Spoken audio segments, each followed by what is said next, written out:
Okay, so this is gonna be the last rant for tonight, but I think that there's this idea in society that like pretty women aren't going to have things, and then there's like this other idea of like there being one type of pretty woman.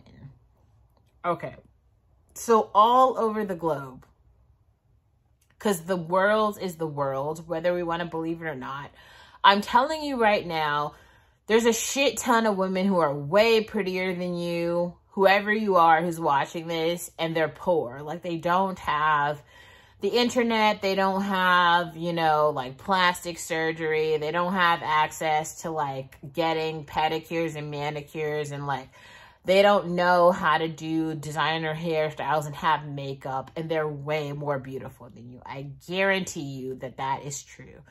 That is true in like Eastern European countries, where white women who are way prettier than Paris Hilton, but they're just poor. But they're, in terms of like European beauty standards, they're way prettier than her. Like, she's not the prettiest, right?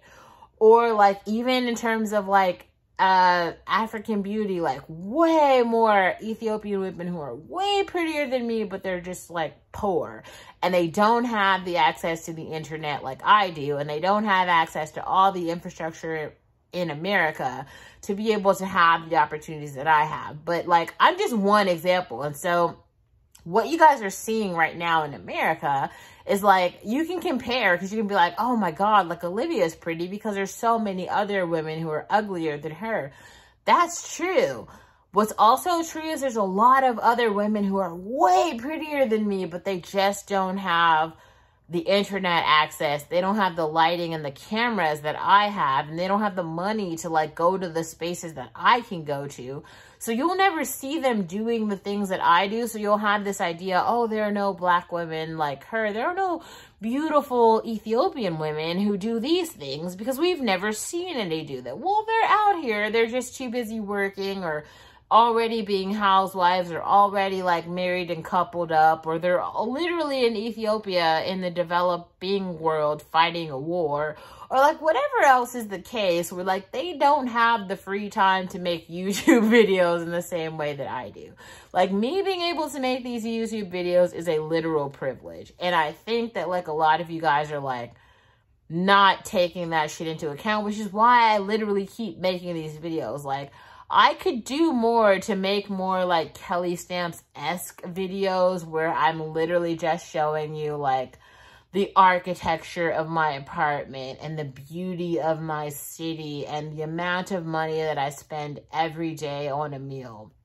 Instead, I let you guys like read in between the lines. I let you guys like put the story together. Like, if you can piece together my zip code, which I posted publicly online, if you can like piece together the amount of money that I spent on a meal every fucking night, maybe 2 or 3 meals and desserts, and you can kind of get a sense of like how many American dollars I'm spending every single day on myself, then you can get an idea of the type of life that I'm living. You can compare it to your own and see like where I land in terms of like wealth or unwealth, or whatever your personal perception of social class is, because there's a wide variety here. Like, there are people who spend $1 on dinner a day and they believe that they're wealthy. And in terms of them coming from the developing world, where most people are spending $1 a day, they are wealthy. But in terms of other people spending $3,000 per meal on dinner, they are poor. So it really depends on where you stand on the spectrum, because all I can tell you is I am coming from an American girl's perspective, a Black American girl perspective, okay? Like, I can't speak for the other people because I'm not the other people. I can only speak for me. But I can guarantee you this, like, pretty girls will always be guaranteed something. Pretty girls will get something. Like, there's no such thing as men getting something without working for it, but all women have some form of pretty. Like, even if you only get one pretty token, like, even if you're obese and you're like unattractive with pimples, if you simply put on a dress, you have one pretty token. That's more than a man has, and that's just the reality. You have one pretty token. a man has 0 pretty tokens, okay? So you are still 1 up beyond a man, and therefore, like, just by going out in a dress and having a vagina, you have privilege. This is America, and this is like global society, and that's always been the case. And we have to start there. We have to start there.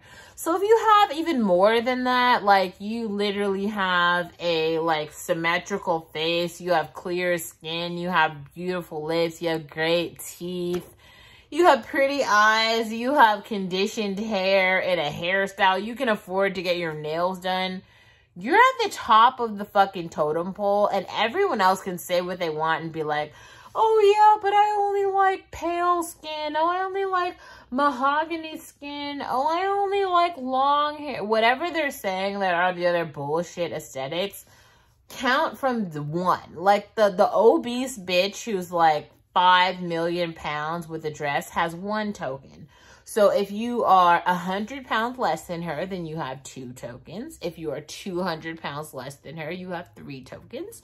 If you're 400 pounds less than her, you have 4 tokens. If you literally are an average weight between, I would say like 150 and 200 pounds, you are now a 5 just by not being morbidly obese. Congratulations, you have entered the field of average women. You have 5 attractive tokens that you can play with in the dating pool. 5 attractive tokens is not 0. Men have 0. You have 5. Start there. If you have more than that, so now if you're like an average weight and you don't have any functional deformities, you're a 6. Look at you. You have 6 attractive tokens to play with. Let's say you have an average weight, you don't have any like functional deformities, and you can speak English. 7! 7 attractive tokens that you can play with. Like, let's say you actually have a job, any job at all, where you make a paycheck, you've got direct deposit, and you've got some sort of benefits. Welcome to an 8, okay? You are now an 8. You have 8 attractive tokens to play with. When you start getting into pure pretty politics, you're just talking 9s and 10s at this point. Like, but everyone else, most people are floating between 4 and 0. The reality is American women are floating between 4 and 0, okay? They're between obese number 5 and obese number 4. They're not even at the average weight 5 token yet, okay? Like, that's the reality. Let's get real here, okay? Like, let's get back to reality and back to, like, people who are just able to, like, show up to a job, do the job at the bare minimum.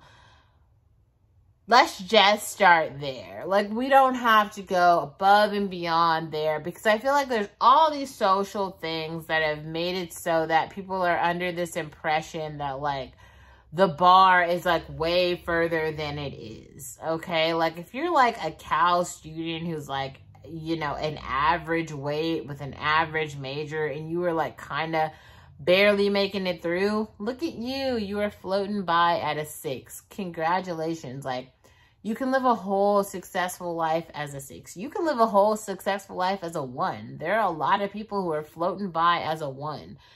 They are making it through. Like, nobody's stopping them. Like, they're going to float through life as a 1. They're going to live and die as a 1. And nobody's going to stop them. And nobody's going to say anything. And that's how it's going to be. And they're completely happy as that. And, like, nobody's going to object them. But also realize that life has a hierarchy. And you could strive to be more. Because that's real.